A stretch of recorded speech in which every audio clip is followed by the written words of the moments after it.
If you've ever finished a bike ride with sore knees, a stiff neck, or legs that feel like lead after just 20 minutes, I need you to hear this.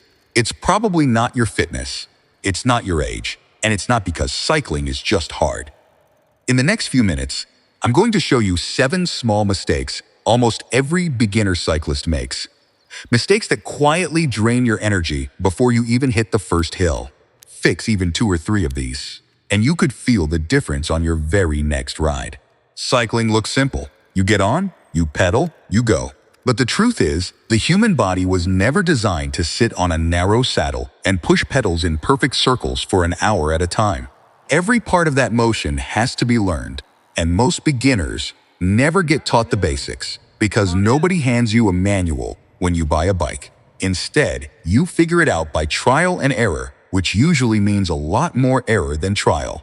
The good news is that the fixes are almost always small. We're not talking about buying a $5,000 carbon frame or training like a professional athlete. We're talking about posture, setup, pacing, fuel, and recovery. 5 simple categories that cover the 7 biggest energy leaks I see in new riders over and over again. Stick around, because mistake number 5 is the one almost nobody talks about, and it might be the reason your rides feel harder than they should. Let's start with the 2 mistakes I see the most, and they're both connected to how your body actually sits on the bike. Mistake number 1. Hunching over the handlebars with a rounded back and a dropped head. New riders often grip the bars too tightly, round their shoulders, and crane their neck upward to see the road. It feels natural because it feels safe, but that posture does 2 damaging things at once. First, it collapses your chest, which restricts how much air you can pull into your lungs on every breath. Less oxygen means your muscles fatigue faster, plain and simple. Second, it puts constant tension through your neck, shoulders, and lower back, so your body is burning energy just holding itself up, energy that should be going into the pedals. The fix is what coaches call a neutral spine. Relax your shoulders down and back, keep a slight natural bend in your elbows to absorb road vibration, and let your core do the work of holding your torso steady rather than your arms. Mistake number 2 is saddle height, and this one is sneaky because most people don't even realize it's wrong. If your saddle sits too low, your knees stay bent through the entire pedal stroke, which is like doing a wall sit for your whole ride. Your quads burn out fast. Too high, and your hips rock side to side to reach the pedals, which wastes energy and can strain your lower back and knees. A simple home check. Sit on the bike, place your heel on the pedal at its lowest point, and your leg should be almost fully straight.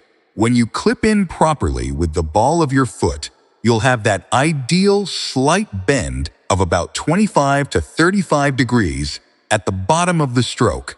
Get this one number right, and you can unlock noticeably more power for the same amount of effort. Mistake number 3 is riding a bike that simply doesn't fit you. This is huge, and it's rarely the rider's fault. Bike shops sell what's in stock, and a lot of beginners buy online or secondhand without ever being properly sized.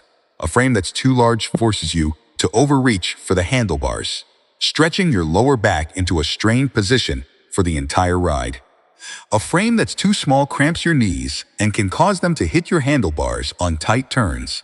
Beyond frame size, handlebar height matters just as much. If your bars sit far below your saddle, you're forcing extra weight onto your hands and wrists, which is a common reason beginners develop numbness or tingling on longer rides. Raising the handlebars even an inch can shift a meaningful amount of pressure off your upper body and back onto your legs, where it belongs. The takeaway here is simple. Before you blame your fitness level, get a proper fit check. Many local bike shops will do a basic fit assessment for free or for a small fee, and it can completely change how a ride feels. Now let's talk about the 2 mistakes that happen once you're already moving. Mistake number 4 is going out too hard, too fast. It's incredibly common. You feel great in the first 5 minutes, adrenaline is high, and you push a pace you can't actually sustain. Your body starts relying heavily on stored carbohydrate for fuel at that intensity, and that fuel source runs out fast. The result is what cyclists call bonking, a sudden, dramatic drop in energy around the 30 to 45 minute mark. A smarter approach is to treat your first 10 minutes as a warm-up. Keep your effort conversational, something where you could still talk in full sentences, and let your heart rate and breathing settle into a rhythm before you push harder. Mistake number 5, and this is the one almost nobody talks about: mashing a hard gear instead of spinning a lighter one. Beginners often think a harder gear means a harder workout, so it must be better. In reality, grinding a big gear at a low pedal speed puts enormous strain on your knee joints and burns through muscle glycogen much faster than a lighter, quicker cadence. Most cycling coaches recommend aiming for somewhere between 80 and 90 pedal revolutions per minute, noticeably faster than most beginners naturally choose. Shift down, spin a little quicker, and you'll likely find you can ride longer with less joint strain and less overall fatigue. Quick pause. If this is already changing how you think about your next ride, go ahead and hit that like button right now. It genuinely helps this video reach more new cyclists who need this exact information, and it costs you nothing. Also, if you're new here, consider subscribing, because we break down cycling and everyday health topics like this every single week. Now, let's get into the last 2 mistakes, because they might be the most overlooked of them all.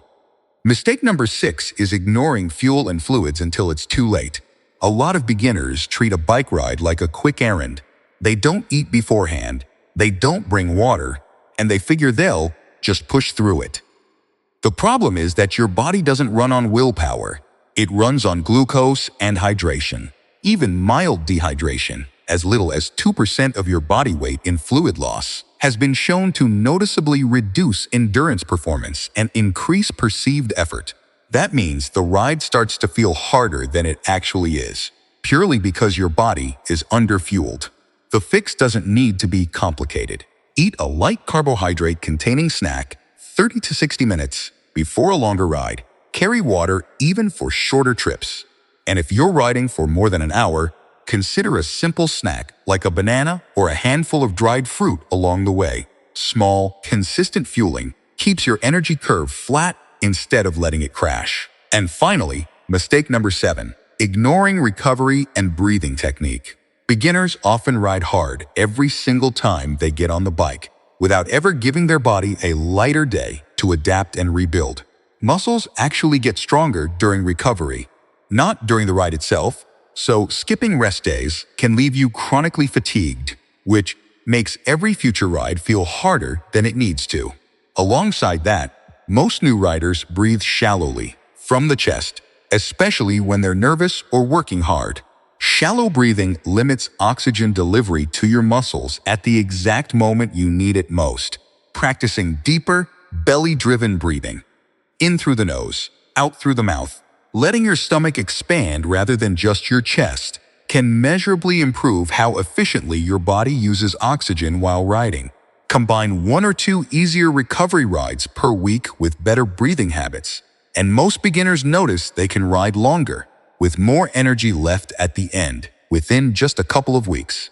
So, let's recap fast. Fix your posture, dial in your saddle height, get a proper bike fit, pace yourself early, spin instead of mash, fuel and hydrate before you're thirsty, and give your body real recovery. None of these require expensive gear, just awareness. If this video helped you see your own riding a little differently, do 3 things for me. Hit like, subscribe for more evidence-based cycling and health breakdowns, and drop a comment telling me which mistake you're guilty of. I read every single one. Thanks for riding along, and I'll see you in the next video.